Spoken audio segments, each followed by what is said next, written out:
뉴스 유튜브에서는 상장되어 있는 환경 및 에너지 관련 기업을 소개하고 주가를 분석하는 코너를 2주에 한 번씩 진행하고 있습니다. 이 코너는 환경과 신재생에너지 관련 기업에 대한 자세한 소개를 통해 주가 분석에 조금이라도 도움을 주기 위한 것입니다. 이번 주에 소개할 기업은 롯데케미칼입니다.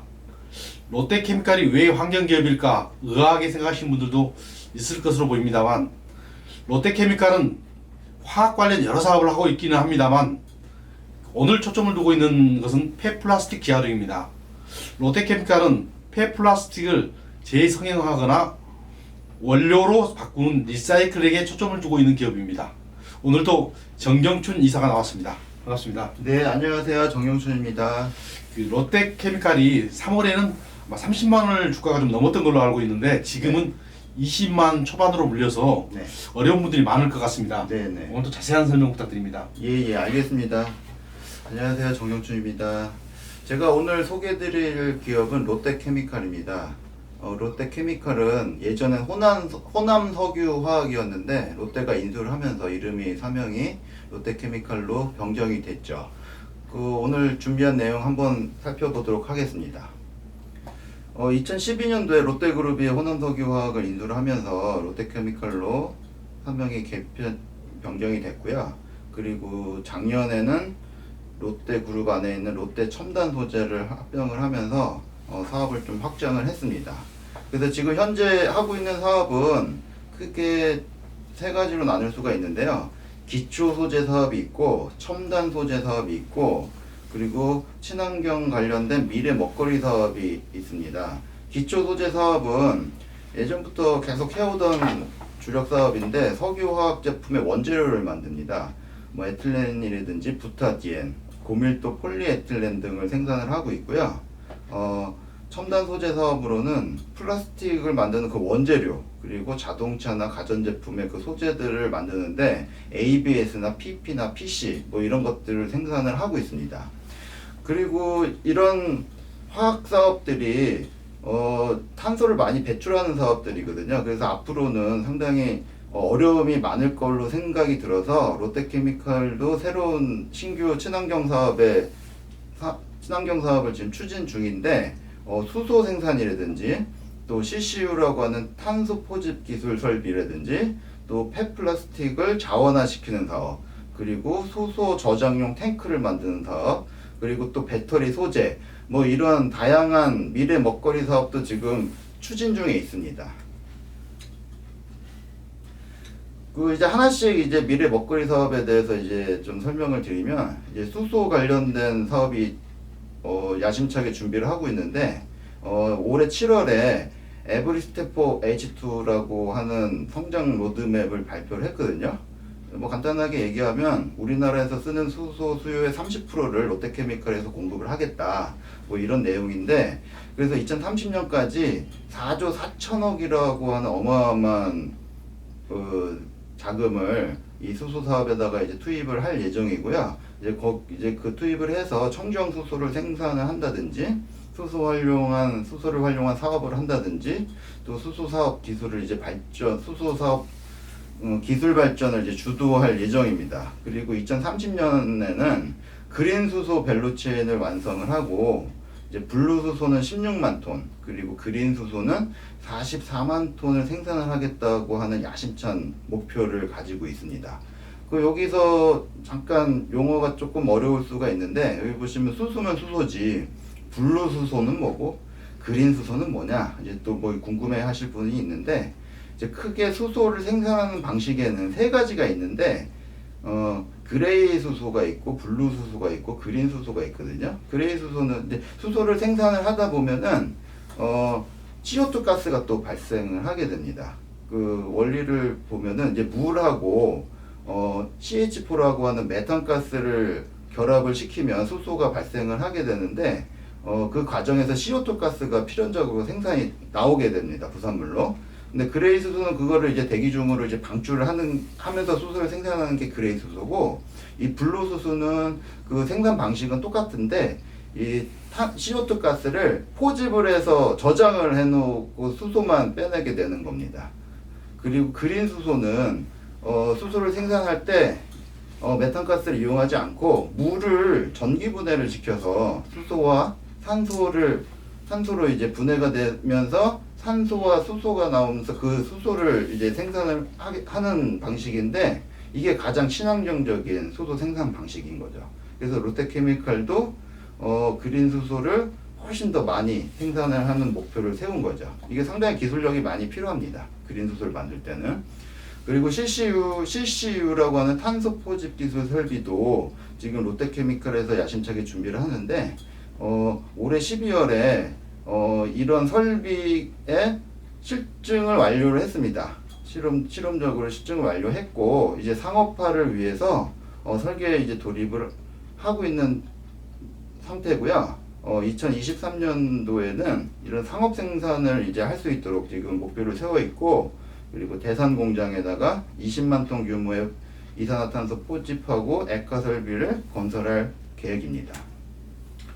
그리고 또 배터리 소재에 대해서도 사업을 지금 계획 중인데, 그 대산 공장 안에다가 2,100억 원을 투자를 해가지고, 지금 현재 자동차 다 전기차가 대세잖아요. 그래서 전기차 배터리용 그 유기용매, 전해액 유기용매, 이거를 이런 생산시설을 건설을 할 예정이고, 그리고 또 수소를 생산을 한다고 해도 수소 저장을 할 수 있는 탱크가 필요하잖아요. 그 관련돼서 수소 저장용 탱크를 또 개발을 추진 중인데, 2025년도에는 10만 개 수소 탱크를 양산을 하고, 2030년에는 50만 개로 확대를 해서 승용차나 상용차에 적용을 할 예정입니다. 그리고 또 하나 야심차게 준비하고 있는 친환경 사업이 폐플라스틱을 자원화시킨다는 계획이거든요. 이제 폐플라스틱을 자원화하는 데는 크게 기계적으로 재활용하는 방법이 있고, 화학적으로 이제 재활용할 수 있는 방법이 있거든요. 그 여태까지 지금 우리가 일반적으로 폐플라스틱을 재활용한다고 하는 거는 기계적인 재활용이라고 생각을 하시면 됩니다.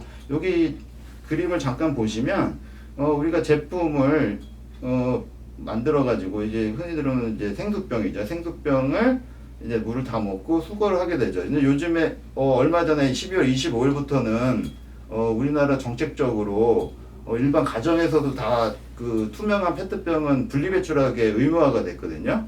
이제 그런 이유가, 이제 색깔이 있는 페트병이 유색과 이제 섞이면 상당히 고부가가치의 원료를 만드는데 상당히 제약이 많이 따르거든요. 그래서 이제 투명한 거를 따로 배출을 하라고 법적으로 이제 제도를 마련한 건데, 이제 그게 이제 기계적 재활용입니다. 그래서 이제 수거를 해서 이제 녹여가지고 고분자 폴리머를 만든 다음에 다시 제품을 만드는 게 이제 기계적 재활용이고요.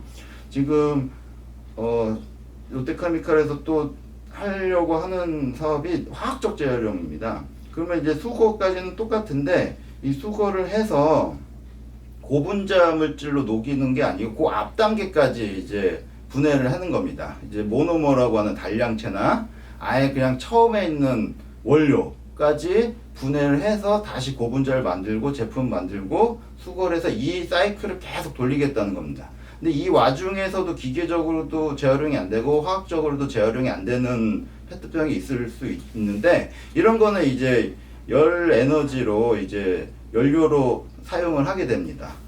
그래서 이게 기계적인 거와 화학적인 재활용이 이제 각각 단점과 장점이 공존을 하는데, 여기 보시는 게 이제 기계적 재활용의 이제 특징인데, 투자비도 낮고 제도 공정도 되게 단순합니다. 그 대신에 이제 분리를 철저히 해줘야 돼요. 그리고 한번 재활용이 되면 품질이 훅 떨어집니다. 다시 재활용했던 걸 또 재활용하려면. 그래서 궁극적으로는 폐기를 해야 됩니다. 그래서 이제 순환이 제한돼 있고요. 그리고 이 반대로 화학적 재활용인 같은 경우에는 상당한 기술력도 필요하고 투자비도 많이 듭니다. 그리고 공정도 엄청 복잡하고요. 그런데 이 화학적 재활용을 하면은 계속 거의 무한대로 계속 재활용을 계속 할 수 있습니다. 모노머 상태로 되돌리기 때문에 뭐 이런 장단점이 있는데, 롯데케미칼에서는 이 화학적 재활용에 대해서 지금 상당히 중점적으로 추진을 할 계획입니다. 롯데케미칼에서 지금 하고 있는 사업에 대해서 지금 잠시 알아봤고요. 이제 재무적인 상태에 대해서 이제 한번 살펴보도록 하겠습니다. 롯데케미칼 2017년도에 15조 8천억 정도 매출이었고 올해 예상치가 17조 6천억을 지금 예상을 하고 있는데 2017년, 2018년도에 거의 최고치 매출액이었는데 그거 이제 뛰어넘는 실적을 올해 나타내려고 지금 하고 있고요. 그리고 영업이익도 이때랑 거의 비슷한 수준으로 지금 영업이익을 낼 걸로 예상을 하고 있거든요. 그래서 지금 뭐 2019년, 2020년도에 비해서는 상당히 개선이 됐다. 재무적으로는 그렇게 볼 수가 있고, 그리고 또 영업활동 현금 흐름도 상당히 중요한 지표라고 말씀을 항상 드리잖아요. 그래서 영업활동 현금 흐름도 양호하게 1,700억, 작년 재작년보다는 상당히 양호하게 지금 영업활동 현금 흐름이 좋고, 그리고 또 중요한 지표 중에 하나의 ROE도 살펴보면은 ROE도 올해 예측치가 11%입니다. 11%. 작년에 1%입니다. 재작년 5%였고 작년 재작년하고 올해는 상당히 개선이 많이 됐고 거의 올해 수준은 2017년도나 2018년도 수준 거의 그 정도 수준으로 육박할 정도의 매출과 실적을 지금 나타내고 있습니다. 이걸 토대로 해서 기술적 분석 차트를 한번 보도록 하겠습니다.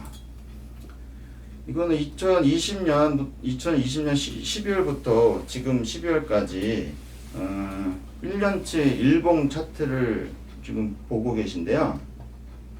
지금 오늘 12월 27일인데 229,500원을 지금 찍고 있습니다. 근데 지금 여기 자세히 보시면 이때 12월 29일 날 거의 최저점을 찍었죠. 1년치 최저점. 이때 가격이 얼마였냐면 205,000원이었습니다.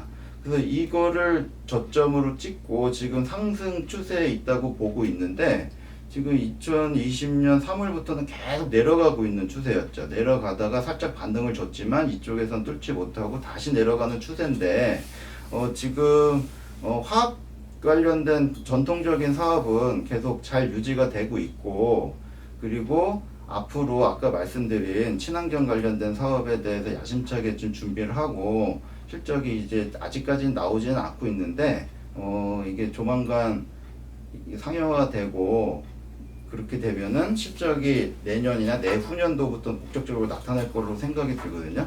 이거를 지금 단기적으로 접근을 하셔서 수익을 좀 뭐 내야겠다 몇 달 이내로, 그거는 상당히 힘들 것 같고요. 조금 길게 보시고 지금 들어가시면 될 것 같습니다.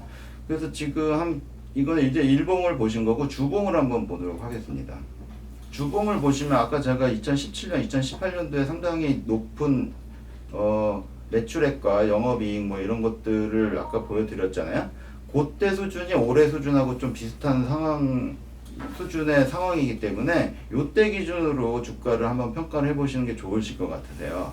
그거를 2017년도부터 해갖고 2018년도 초에 최고점을 찍었는데 그때 가격이 474,500원 이 정도까지 올라갔다가 2019년, 2020년도에는 거의 매출, 뭐 영업이익, 뭐 이런 것들 아까 쭉 떨어졌잖아요. 그거에 따라 이제 쭉 떨어지고 있는 추세인데 지금 그거를 넘어섰고 훨씬 2017년, 2018년 수준의 지금 매출액과 영업이익을 보이고 있기 때문에 지금 원래 주가 수준은 요 정도 수준 35만원, 40만원, 45만원 이 정도 수준으로 지금 올라줘야 되는데 아직까지는 못 올라주고 있는 상황이거든요.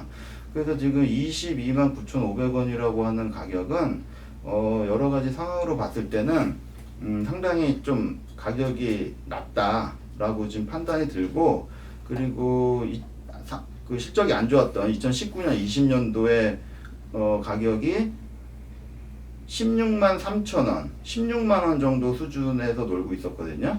근데 지금 19만원, 올해 19만 20만원 정도 수준까지 떨어졌다가 다시 여기서 이제 반등을 줬죠. 반등을 주는데 여기 보시면 장대 양봉으로 엄청나게 큰 가격이 올랐죠. 엄청나게 크게. 그리고 여기서 이제 약간 기고 있는데 제가 봤을 때는 단기적으로는 제가 또 선을 한번 그려볼게요.